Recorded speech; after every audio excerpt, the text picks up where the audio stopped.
Thank you, sir. Good morning, everybody. All right, how's everybody doing? All right, thanks to Mickey and Allie and everybody for putting this on. Super excited to be here. I'm gonna start off with a few questions. Now, I don't know if you guys can see the background there. Mickey and Adam, could you guys stand up? So, has anyone used Gamma AI to build slides? Maybe? Was it good? Okay, I didn't think it was great. So I only have like 8 slides, but I probably spent a couple hours trying to get the background of this right, and I uploaded photos of these two guys. So this is Adam and that's Mickey, but it kept like, it would put a beard on both of them or a fedora on both of them. Or one time they were both Asian. I don't know why. It was just like, so I thought it was pretty good. You guys could sit back down. But I'm curious, how many of you work at or own an agency? Okay, good number. All right, how about any brand folks here? Work at a brand? Yeah? Service providers, technology companies? Okay. What did I miss? Education, awesome. Podcasting, yep, education as well. How many of you are entrepreneurs? All right, good number, awesome. And then last question, how many of you have a defined personal purpose? Like, I'm not gonna call on you, but you could tell me your purpose statement, why you exist on this. Raise your hand. Raise it proud, right, guys? This is the proud part.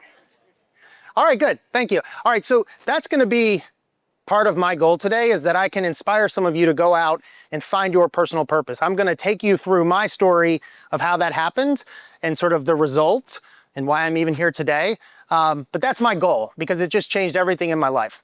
Okay, so my story starts here in Atlanta. I went to Stone Mountain High School. Any Stone Mountain alumni in the room? It does happen, once in a while it happens. I went to UNC Charlotte for college. I was a tennis player at the time, and I thought I had big aspirations to do more with tennis, and I learned quickly that wasn't going to happen. But this was 96, 97, 98, and the internet was like this new thing. So looking around the room, some of you weren't even alive at that point, but it was a big deal. It was like AI today. The internet was this awesome thing. And the fact that you could like create a website and somebody across the world could see it, it was revolutionary. So I was a pseudo programmer. My college roommate was a pseudo designer, and we just started building websites as much as we could. If we weren't in the classroom or at a party, we were building websites. And in 1998, Raj Chowdhury and I started our first business in the dorm room. It was called Spun Logic. A year after that, we moved to my mom's basement after we graduated in Snellville, Georgia. After that, we moved into the back of a fitness center the next year, where it was like 1,000 square feet, and we could only bring clients in certain times a day because the major wall of the room would vibrate when the aerobics class was going on. So we had to like schedule around aerobics. I think I have some shots of what some of this looked like. And then finally, after 10 years of just working our asses off, we got to 75 people in our business. So there's a shot of us on a company cruise. We took a company cruise every year as we built the business. Got a lot more expensive toward the end there. So yeah, you can see the dorm room and my mom's basement, my mom's unfinished basement. So after getting to 75 people, 10 years in, we sold the business to private equity, and they bought our business, which was digital marketing. They bought an advertising agency out of Columbus, Ohio, and they bought a direct marketing shop out of Austin, Texas, put us all together, and we were now called Engage. So I stayed at Engage. We were about 250 to 300 people. For 5.5 years, I stayed there until we sold. We were about 450 people at that point. We sold to Publicis. And Publicis, if you're aware of them, they merged everybody at Engage into Moxie except me. I said, I got to start my next thing, but everybody else went. So 15 years into my career, built and sold 2 agencies. We were on all the lists in town, like all the lists as agency owners we know we're fighting to get on, fastest growing companies, best places to work. I had been like, Chamber Small Business CEO of the Year, 40 under 40. I was on all the important nonprofits in town, like the boards that you're like dying to get on, the big ones. And yet, as I was thinking about what I wanted to do next, I was like incredibly underwhelmed. I was reflecting on the last 15 years and like, did I do anything meaningful? I was having a bit of a midlife, mid-career crisis, if you will. And I didn't know what to do. I honestly was like, what am I gonna do? Like, just start another thing? Like, all that's gonna do, it benefits my family, sure, but like, Am I making a positive difference? It was really the first time I took a breath and realized that I had been chasing society's success metrics. What society expects somebody like me, for instance, to do, like bigger, better, sell, grow, be in the important rooms. So every time I've come to a big decision like this, other than talking to my wife, I grabbed Ken Bernhardt, my mentor for the last 20 years. He's a legend in Atlanta marketing. And I sat down with him for lunch and I just like spilled all of this across the table to him, like, Ken, I just don't know what to do next. I'm really lost. And he listened patiently, as he always does. And he said, here's what you need to do. You need to go through Leadership Atlanta. So I know Adam's been through Leadership Atlanta. Anyone else been through yet? Okay, that's a big recommendation. Look it up. It's a fantastic program, Leadership Atlanta. So when Ken told me that, I didn't know why he said it. I knew that Leadership Atlanta was like, you know, very prestigious. It's hard to get into. I think about 80 people each year. But I didn't know why he said it.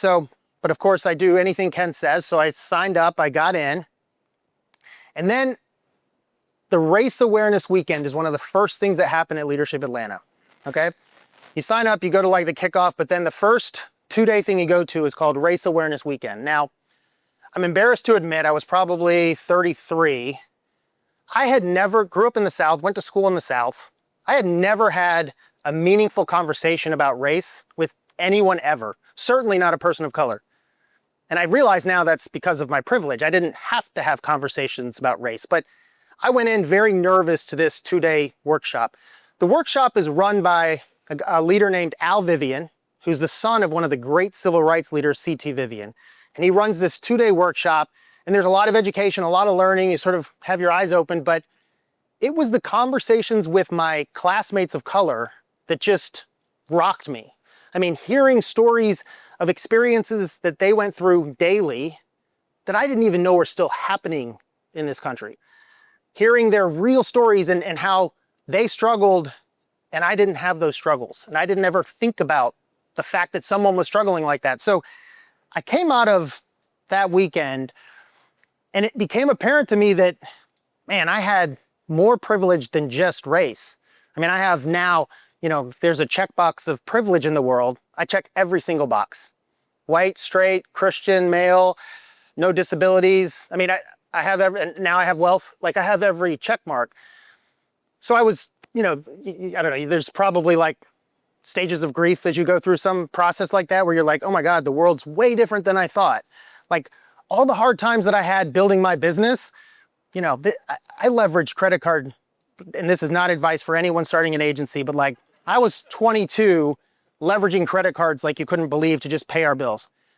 And by the way, funny story about that, after, you know, we'd sold businesses and stuff, I found like an old printout of all the credit cards, and it was well over $100,000 and like 15 credit cards in my name. And I posted a blog post about it just to share. And my mom called me that afternoon. I didn't even know my mom knew I blogged. And she's like, what? I had no idea. So I thought I had worked hard, like, oh my God, we were in the basement. And yet, as I think about it now, I was never not taken seriously for who I was. I was welcome in every room I went into. It was never a disadvantage being me. And it was for lots of other people. Okay, so what do you do with that? Well, I learned about this thing called purpose around this time. And I just like became obsessed with what does it mean to have a purpose? And I, you know, listened to and read everything that Simon Sinek does and ultimately found my personal purpose. So I'm going to share with you my very simple way of figuring out your purpose. So those of you that didn't raise your hand, here's what I want you to think about. I love Venn diagrams. So in one circle, it's just 2-circle Venn diagram. One circle, it's what are you amazing at? What are you passionate about? What's your superpower? What do you love doing? And then in the other circle, overlapping, is what is the change that you want to see in the world? What's the wrong that you want to right? Where's your passions lie in making the world a better place? Somewhere in the middle of that, I believe you'll find your purpose, okay? So that's, again, the exercise I would love for you all to go out and do. So here's what I did with that. I put those things together and realized that my personal purpose is to have an outsized positive impact on the world. Outsized positive impact on the world. Outsized because my skill was I knew how to build things at that point. I had learned how to bring people through something and build something bigger than myself. And everything I did needed to try to be positive because, gosh, I'm still getting advantages today, right? So like, I need to make sure that I can feel good about everything I do from that point forward. So first thing I did was I started an agency called Dragon Army. This was 2013. And I said, you know what, if I'm gonna start another agency, I'm gonna make it different. And we're gonna be a purpose-driven agency. So I researched and kind of looked at all the ways you can bring purpose into an organization. Ultimately, I had to invent a lot of it because there's a lot of books and stuff out there to figure out how to find your purpose. There's some that help a brand leverage its purpose, but there's not many that operationalize purpose, that really help weave it throughout the organization and bring everybody together. So ultimately, as I was like using Dragon Army as a little testing factory, I started putting together a playbook of my own. All right, so we're 2 years into Dragon Army. I've got this purpose. We're like 15 people. And I had that feeling again, like, is this enough? Am I doing enough to have an outsized positive impact? And I didn't feel like I was. So I was thinking of big ideas of big nonprofits I could start or big ways I could get going. And I kept being stifled by the bigness of those things. But it was like wired into me to do big things. So I never got those off the ground. And then there were smaller ideas that were interesting, but I was like, well, I can't get them big. I was just stuck on this idea that you had to have a BHAG, right? You have to have this big, hairy, audacious goal, which I now find to be really something to avoid because it can stop you from taking that first step. It can stop you from beginning anything because it feels too big, right? So really interesting thing happened at that point. I had dropped off of all the boards that were big boards and I had joined small boards that I felt like I could make an impact on, right? Like the one point I was on Junior Achievement, awesome organization. There's like 50 board members. Like I can't do much there. But a small homeless-oriented nonprofit in downtown Atlanta, yeah, I can get involved in there and really do some good. So I was in a board meeting and it was discussed that in like 4 or 5 days, there was a big event and the executive director was telling us, I really wish we had gotten the new website done. They worked with someone, they couldn't get it done. Oh, it would help us so much, it would help us so much. So I went back to my team at Dragon Army and I said, all right, guys, we've got this opportunity. We can build a website for this nonprofit. It can really help them, but we got to do it in like 4 days. So we had a rigorous debate about this situation. So I was like on one side saying, we're going to help a nonprofit. And they were on this other side saying, yeah, but it's impossible to do it that fast. And oh yeah, they're not going to pay us and we're kind of cash strapped right now. And oh yeah, we're all super busy. We're not going to be able to get it done anyway. So we compromised and we did the project. I learned later what I did was I voluntold them that we'd be doing the project. So I don't know if anybody here has been voluntold before. Apologies if you have been. However, it has a happy ending because as we did the work, I saw my team light up. When they were doing something, we had worked with nonprofits, but we had been paid. When I saw them, we did it low bono. So there's like pro bono, low bonos, you get paid a little bit just to get something. But this project we were doing completely for free, and that pride that they felt in their work was really something special. So I thought, all right, now that's interesting. Could I do that again? Well, my team, you know, I'd burn them out if we did it a bunch of times. Maybe I could do it once or twice a year with them. But then I thought, well, why does it have to be my team? Maybe I could help another 5-6 person team build a website quickly. Around that time, I went to a hackathon at Georgia Tech and saw what like a whole bunch of developers could do in a weekend. And I got really inspired and I thought, man, what if I could get a team to build a nonprofit website in a weekend? Wouldn't that be amazing? And then I kind of thought, well, if a 5-person team can build one website, then I guess 10 people could build 2 websites. And I knew that when a bunch of people were together at that Georgia Tech event, they got more done. There's excitement, there's energy. And I kept doing that math. I got to, 20 people could build 4 websites. And ultimately I got to 48 websites. I thought, wouldn't it be interesting to put on my own hackathon and bring hundreds of people together and build 48 nonprofit websites in a weekend? Now, I then started talking to other agency leaders about this idea. And one by one, they told me the exact same thing. It's impossible to build one website in a weekend. impossible. But to build 48 in a weekend, that's just insanity. No, thank you. And they all turned me down. And I was sort of disheartened because I'm like, oh man, this would be so great. But when I went to events like this and I talked to designers and developers, they got psyched about the idea. They were like, yeah, I think that would be awesome. So I asked the craziest person that I knew if he wanted to partner with me on this, because I've never done anything without a partner. Like, I've always had the success of having somebody great next to me. So I reached out to Adam Walker and I thought, this guy wears a fedora everywhere. Maybe he's crazy enough to help me do this. I'd gotten to know Adam really well, and he's got the biggest heart of anyone I know. And also, he really will try anything. So I remember so clearly, Adam, I was on my back porch talking to you on the phone, and I walked you through the whole problem. Like, do you think a team could build a website in a weekend? He's like, well, I don't know, maybe. I'm like, what about 2 teams? And I got to 48. And he was like, sure, let's give it a try. So in October of 2015, we invited hundreds of people to come to Ponce City Market. Before Ponce City Market was even done, they were like doing construction around us, to attempt to build as many nonprofit websites in a weekend as possible. Somehow, by some miracle, they showed up. Friday afternoon, people just started showing up. And they worked all weekend. Through the night, many of us spent the night. Adam and I didn't go home. We got there early Friday morning. We didn't go home until after midnight on Sunday. We slept there, cleaned ourselves off in the bathroom, and just kept working. It was insane. But by some miracle, by the end of that weekend, we had built 48 nonprofit websites. That's what this looked like. Does anybody know the guy on the bottom right? Work done. One of the great Atlanta Falcons. We got an Atlanta Falcon to come to our first event, which was nuts. I'm wearing his jersey there. So yes, it was amazing that this happened. We couldn't believe it. Adam and I were more than surprised that people came, that they did the work. So one of the things we decided to do at the end of the event was have like judging, have a fun thing where we got brought in some Ken Bernhardt, the guy I mentioned earlier. He was a judge. And so here's the different websites we had before and after. So they could come and see how the websites progressed. So I remember it was late Sunday afternoon and I was about to get up and go check on the teams to make sure they were ready for the judging. And I'm sitting at the table and just beyond exhausted. I mean, running on fumes and way too much coffee and just like delirious. And I was about to get up and this young man sort of stumbles up to me and he looks as exhausted as I felt. And he said the most incredible thing. He said, "Can I put my name on the list for next year's event? I don't want to miss out." And I was like, this dude is so exhausted, he doesn't even know what he's saying at this point. Like, Adam and I had to turn down nonprofits. So we knew nonprofits would want us to do this again, but like a volunteer after being there all weekend wanted to make sure he didn't miss next year's event.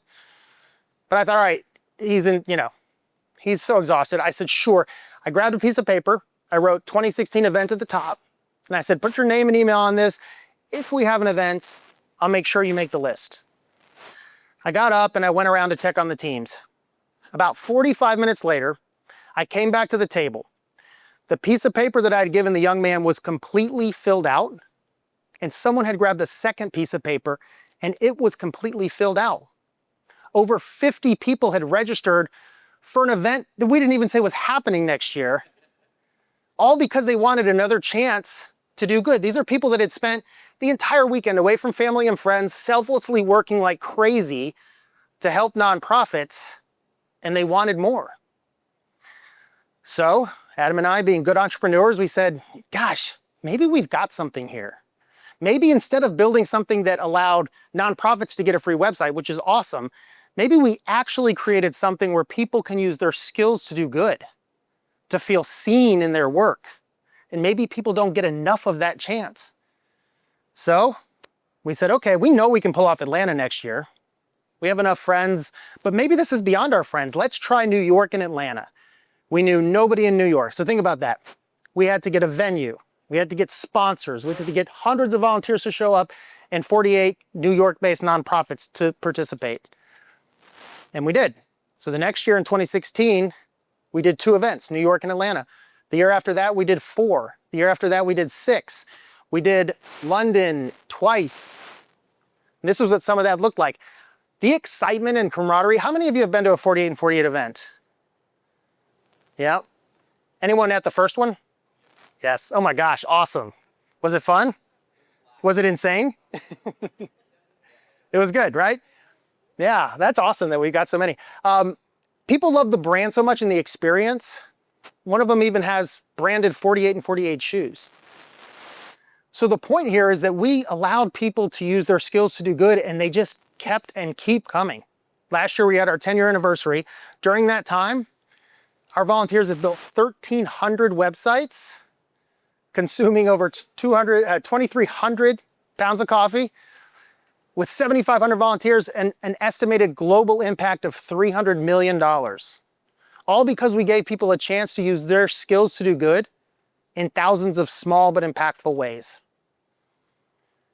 So why did this happen? Why could this possibly come together other than having, a friend you can rely on that's as crazy as you?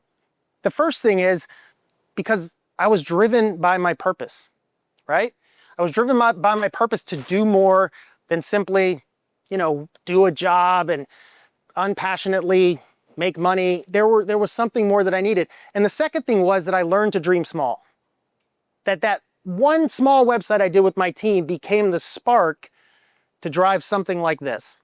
So my hope for you all is that you leave here inspired to find your purpose. I am telling you, I had all the success you could want first 15 years of my career. I have never felt more fulfilled the last 12 or so years. I've done more, I've had more success, and the fact is it's success that I believe in, right? And once you find your purpose, I want you to relentlessly pursue it. And small is fine. Small is fine. I put this quote up here by Henry David Thoreau. It is not enough to be busy, so are the ants. The question is, what are we busy about? Don't confuse activity with results. There is no reason to do a good job with something you shouldn't do in the first place. You guys, we should be using our time to feel good about ourselves and make a positive impact on the world. We should be driving toward making a difference. It will make you feel so good when you do it. So I hope that you guys go out and find your purpose, and thank you guys for having me chat.